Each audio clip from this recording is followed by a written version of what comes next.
Bio classes में आपका स्वागत है। आज का हमारा जेनेटिक्स का ये चौथा वीडियो है और आज हम इसमें बात करेंगे कि मेंडल ने जो मटर का पौधा लिया था उसमें क्या ऐसी खास बात है कि वो इतना फेमस हो गए। तो ये स्टार्ट करते हैं। जैसे कि हम जानते हैं मटर को हम इंग्लिश में बोलते हैं पी और उसका जो साइंटिफिक नेम है वो क्या है, पायसम सटाइवम। ठीक है, जो मेंडल ने किए थे एक्सपेरिमेंट वो किस पे किए थे, अपने गार्डन में किए थे।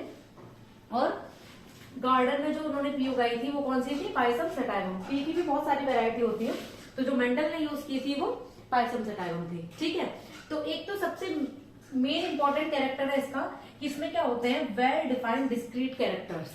क्या मतलब है देखिए इसका, जिनको मतलब बिना कंफ्यूजन के, जैसे यहाँ हम बात करते हैं जैसे टॉल और ड्वार्फ। ठीक है, तो इसमें कोई कंफ्यूजन नहीं है, एक दूसरे से क्या कर सकते हैं, इसको हम डिफरेंशिएट कर सकते हैं। तो ऐसे कैरेक्टर्स थे जिनको आसानी से क्या किया जा सके, डिफरेंशिएट कर जा सके, जिनमें कोई भी कंफ्यूजन ना हो। दूसरा, बाइसेक्सुअल फ्लावर। बाइसेक्सुअल फ्लावर का क्या मतलब है, बाइसेक्सुअल फ्लावर का मतलब है जिसपे मेल और फीमेल पार्ट एक ही फ्लावर पर प्रेजेंट हो। ठीक है, स्टेमन भी हो और क्या हो, कार्पल भी हो। तो जब बाइसेक्सुअल फ्लावर होगा तो वहां पे सेल्फ फर्टिलाइजेशन बहुत ही इजीली हो जाता है, क्योंकि उसी फ्लावर पे मेल पार्ट भी प्रेजेंट है और फीमेल पार्ट भी प्रेजेंट है, तो वहां पे सेल्फ फर्टिलाइजेशन के चांसेस बहुत ज्यादा होते हैं। ठीक है, इजी हाइब्रिडाइजेशन।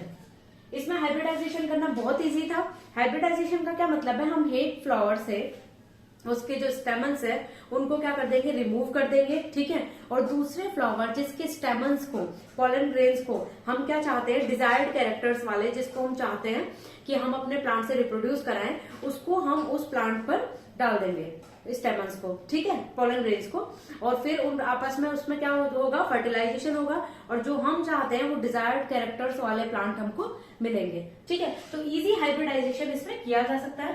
कल्टीवेशन बहुत इजी था। ठीक है, और शॉर्ट लाइफ साइकिल थी। अब जितने भी मॉडल ऑर्गेनिज्म हैं वो कैसे होने चाहिए, वो शॉर्ट लाइफ साइकिल होनी चाहिए उनकी, ताकि हमें जल्दी जल्दी रिजल्ट मिले और हम जल्दी जल्दी क्या कर सके, पता लगा सके कि जो भी हम मतलब एक्सपेरिमेंट करना चाह रहे हैं, जितनी शॉर्ट लाइफ साइकिल होगी उतने ज्यादा एक्सपेरिमेंट परफॉर्म किए जा सकेंगे। जितने जैसे अगर हम ह्यूमंस पे अगर हम एक्सपेरिमेंट करने लगे तो देखो उनके ह्यूमंस के बच्चे होंगे। ठीक है, फिर वो बच्चे बड़े होंगे, इतने टाइम पे जो एक्सपेरिमेंट करने वाला है उसकी लाइफ कुछ बचेगी ही नहीं। इसलिए मॉडर्न ऑर्गेनिज्म कैसा होना चाहिए, जिसकी लाइफ साइकिल कैसी हो, शॉर्ट हो, जिससे बहुत जल्दी जल्दी क्या किए जा सके, रिजल्ट ऑब्टेन किए जा सके। तो मटर की लाइफ साइकिल भी क्या होती है, शॉर्ट होती है, और इसको कल्टीवेट करना भी क्या होता है, इजी होता है। मतलब ऐसा नहीं होना चाहिए कि ऐसा प्लांट हमने मॉडल ऑर्गेनिज्म ले लिया जो एक्सट्रीम कंडीशन में उसको कल्टीवेट करना पड़ रहा है, वो बिल्कुल इतनी ठंड में हो रहा है, जैसे बर्फ पड़ रही है वहां पर हो रहा है, या फिर बहुत ज्यादा गर्मी में हो रहा है।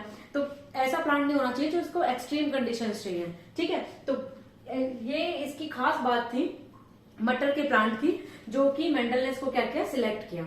अब जो मेंडल थे उन्होंने 7 कैरेक्टर्स लिए, जिनको हम मेंडेलियन कैरेक्टर्स बोलते हैं। मटर के क्या क्या 7 कैरेक्टर्स लिए हम उसको पढ़ते हैं, ये इंपॉर्टेंट है, यहाँ से क्वेश्चंस पूछे जाते हैं।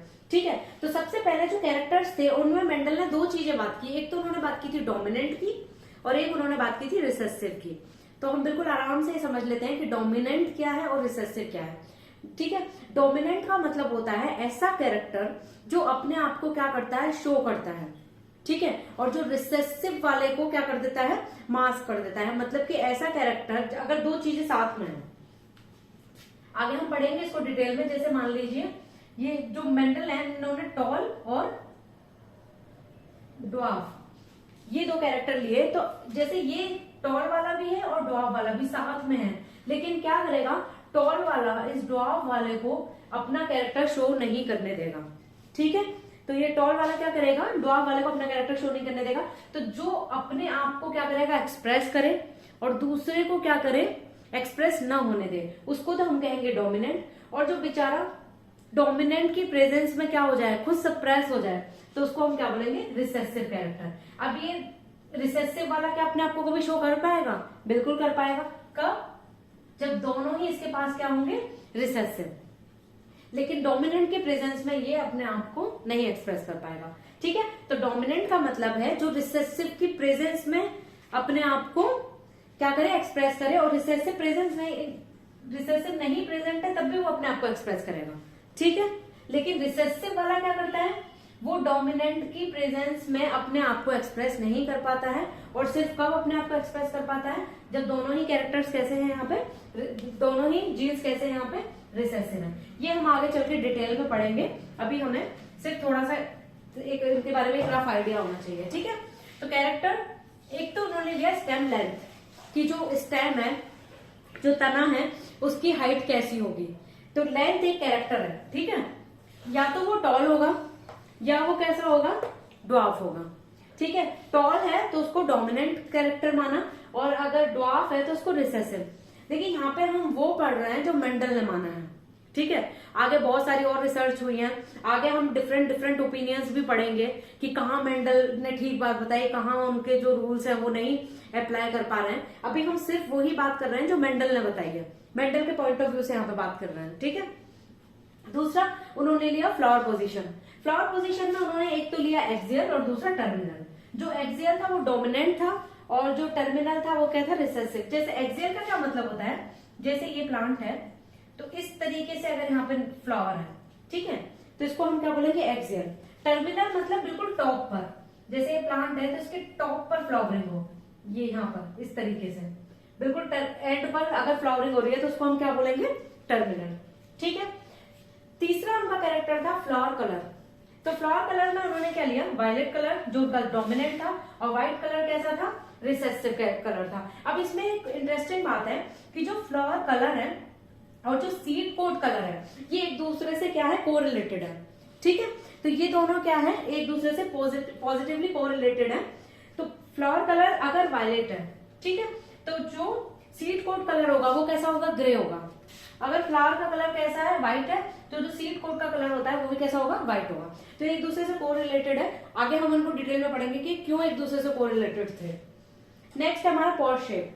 पॉड शेप या डोमिनेंट है तो इन्फ्लेटेड होगा इस तरीके से, ठीक है, और अगर रिसेसिव है तो वो कैसा है, ऐसे कॉन्स्ट्रिक्टेड, सिकुड़ा हुआ, ठीक है। नेक्स्ट था पॉड कलर। पॉड का कलर ग्रीन कैसा है, डोमिनेंट है, ये पॉड है, ठीक है। फली जिसको हम बोलते हैं, जिसके अंदर ऐसे मटर के दाने होते हैं, इसको हम पॉड बोल रहे हैं, ठीक है।